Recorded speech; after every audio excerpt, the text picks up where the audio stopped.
Welcome to the Michigan Golfer Show. Join us each week as we explore the people, the places, and the events that shape our great game.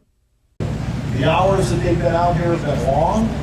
To the 800 strong volunteers, thank you, because this tournament would not be as successful without your support. Thank you very much.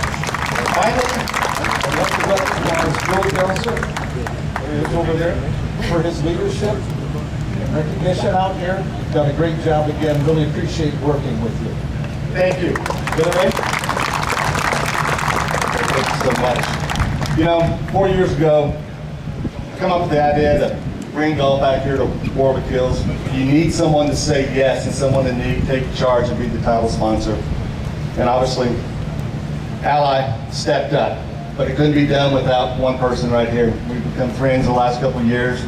Andrea Bremer, tirelessly doing her job, taking care of things, and responsible, and actually almost solely responsible to bringing golf back here to Warwick Hills. Andrea? Thanks, Billy. Billy just likes me because we have the same hair, so. Oh, what a week it's been. I can tell you there have been a lot of challenges this week. I've been teasing Jeff Cumberworth, who runs the tournament from the Ally side, that I finally was going to block his calls because every call seemed to be a new challenge this week. But the team persevered and got through it, and I think we had an absolutely incredible tournament, and we have a great champion, which is super exciting. First, I want to thank our friends at McLaren, and I use the word friends because it has become a true friendship, to think about the fact that these guys have been serving the community through a global pandemic for almost the last 2 years, and no hesitation in terms of continuing to be a huge part of the tournament and all the things that you guys have done for not only this community but for this tournament. We thank you from the bottom of our hearts, so thank you very much. Dan Sullivan and his team at H&S and Matt Stepness and his team, world class. We could not pull this off with you guys. Again, another just group of true friends, true professionals, and I have to say, I think this is the best tournament on the Champions Tour, so that's all because of you guys, so thank you. I have to do a quick thank you to the heart and soul of this team from Ally: Jeff Cumberworth, Brittany Lee, Stephanie Clement, Kim Edelman, and Christy Vasquez. You guys rock. Thank you for everything you do. I know you all have the week off next week, so enjoy it. It'll be a good one.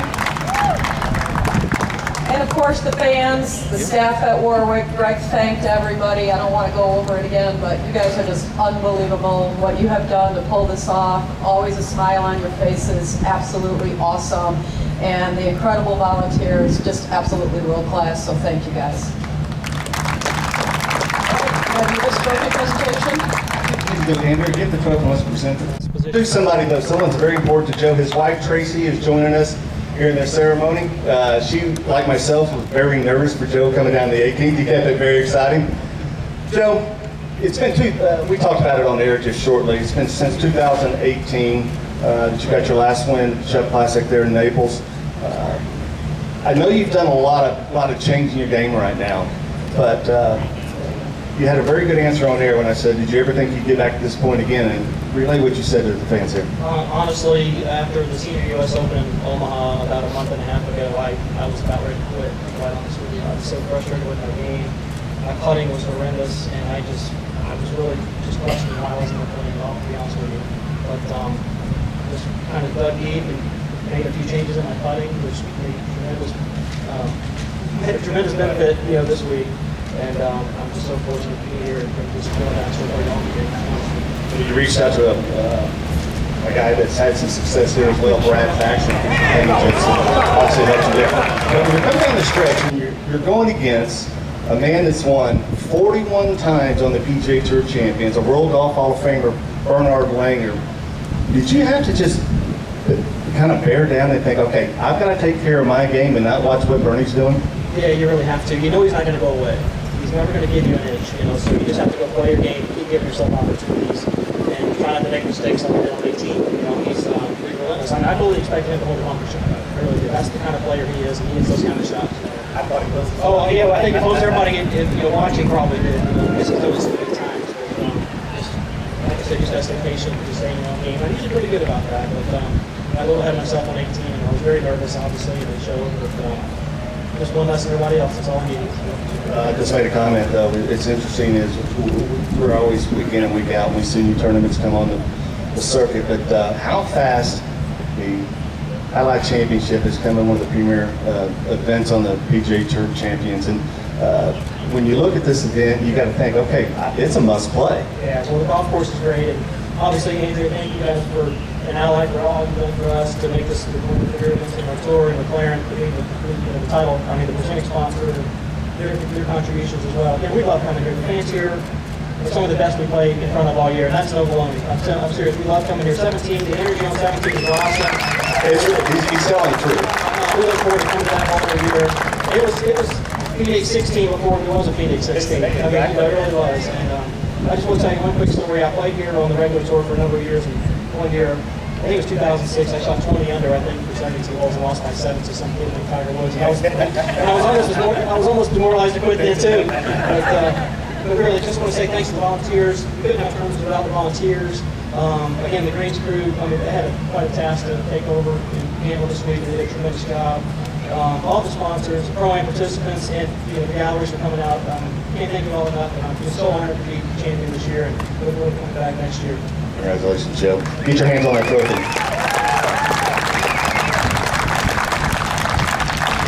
2021 Allied Champion. Andrea, I know you'd like to close with the final few words.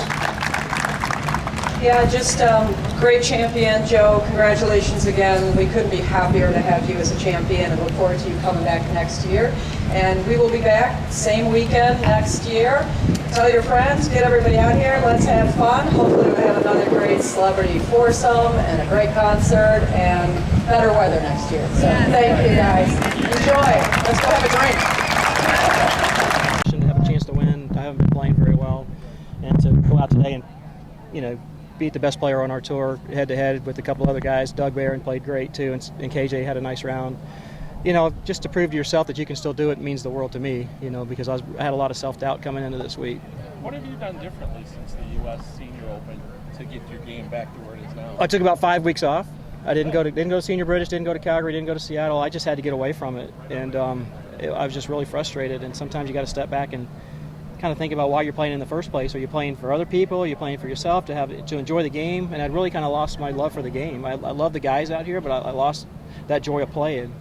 And I kind of made a decision I was going to come back out and just enjoy the playing experience. What do you remember about that tournament where you finished behind Tiger? You shoot 20 under? I played great that week. I really did. But I think it was either his 60th or 70th win. I think because the reporter asked me when I got done.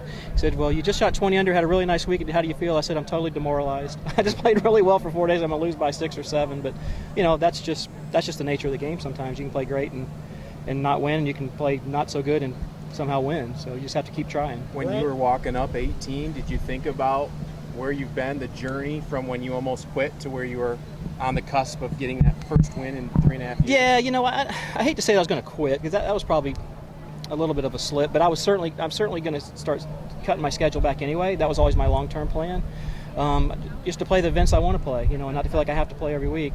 But when you're not playing well, you do start thinking about things like quitting, But, this week I didn't even think about that. I just came here I love this tournament. I love coming here. The fans are great. It's such a fun course to play. It really suits my eye very well. And I just wanted to come have a good time and take the pressure off of myself. And I played really well. And, you never know if you're going to win or not. But just one of those things that happened this week. How much of a scare did you get from the tee shot on 18? That was the worst shot I've hit all week by far. I just was so nervous and just totally lost focus as to what I was trying to do. And fortunately, there's another fairway over there. I hit the fairway, just the wrong one, yeah. But, still had a hard second shot because the trees were right in my way. I actually laid it up to a perfect distance, but I was so nervous and I chunked that one. But fortunately, I got the 2-putt and won. Joe, Yeah. what were the sort of worst moments, like when you really were thinking about, man, this is just not working out, you know? Well, the back nine in Omaha, I was actually hitting the ball fine, and I missed about 4 putts inside of 5 feet, and I was just so demoralized because I was like, not only am I not going to probably make the cut, but I have no chance of even being competitive putting like this, you know. So went home and worked with my son's golf coach at University of West Florida, Steve Fell, and then one of my coaches, Ray Schusler, who's a golf pro in Mobile, and then I got on the horn with Brad Faxon. We swapped messages, and you know, they were all kind of telling me the same thing.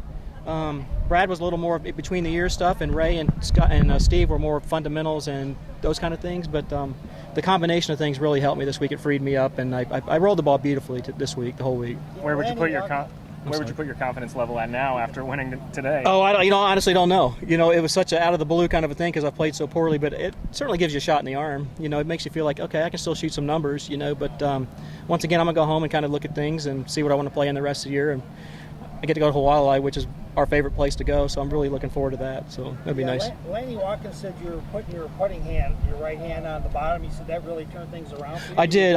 Yeah. You know, that's one thing. I've always been kind of a conventional grip putter, but then for the last 7 or 8 years, at the end of my tour career, I started getting kind of yippy with that kind of a setup. So then I went left hand low, and that worked great for about 5 years, but then I started getting yippy with that. So Brad kind of said, well, why don't you go back to conventional grip and just open your stance up a little bit and not worry about getting over it and looking at watching the putter go back. I have a bad habit of watching the putter go back, then my eyes shift real quick, which is not very good for putting. And so I just kind of went conventional this week with, you know, and I just was really trying to dial in the speed, just matching the line and the speed. It wasn't really worrying about my stroke at all, you know, and I made some great long putts this week, and my putting was the key this week. I've hit the ball better during tournaments, but I putted so good this week. I think I had to have been first, second, or third in putting for the week, and I'm never there. So that's why I won this week. As you get older, do you kind of savor these wins more, especially since it's been a little over 3 years since the last one? Do you kind of appreciate it even more? Oh yeah, I mean, I'll be 58 next year, and you know, I'm at the tail end of my deal, so to still be able to, you know, go down the stretch and hit some shots and win a golf tournament, I mean, that's what you work for. But you don't know if it's ever going to come fruition or not. But I'm just so thankful that it did this week. Before you were presented the trophy, they were able to shout out your wife. What does it mean to you that she's been on this journey with you, and what does it mean to you that she's followed you along this entire tournament? Well, we've been married 33 years. She's my best friend. We've been through a lot this last 18 months or so, you know, just struggling with what we're going to do. You know, when we got shut down for 10 months, basically we didn't play golf for 10 months between the first break and the second break. It was hard, you know, we just kind of sitting around like, you know, maybe we should do something else. You know, we don't know if we're going to come back to full speed or somewhat full speed, you know. But she's always been my biggest supporter. She knows what to say at the right time, you know, kick me in the rear end when I need to be kicked in the rear end. And she knows how hard it is. She was a good player in college, and she knows it's not an easy deal. When you got 81 of the other best players in the world at our age playing every week, it's hard to win, you know. And so, you know, to answer your question again, you know, you really do savor, you know, as you get later on in your career, the ones you do win, you know, not because I don't have that many anyway. So you know, I savor all of them. So. Joe, she's wearing a shirt that says "We're in this together." I asked her about it. Like, what does that sort of mean to you? Well, we've always been in this together. You know, she's, like I said, my biggest supporter, and she's the one when she knows I'm depressed, she picks me up and helps me to, you know, go out and stay motivated and work on my game, get in the gym and work out and stretch and do those things that you don't see until it shows up on Sunday when you need to play a good round, and this when it shows up. And I've been in the gym, I've been working out, been working on my game. You know, even though I haven't played tournaments, I've been working pretty hard, and you know, for it to come to, like I said, to come to fruition like this week, it's kind of blows my mind, honestly.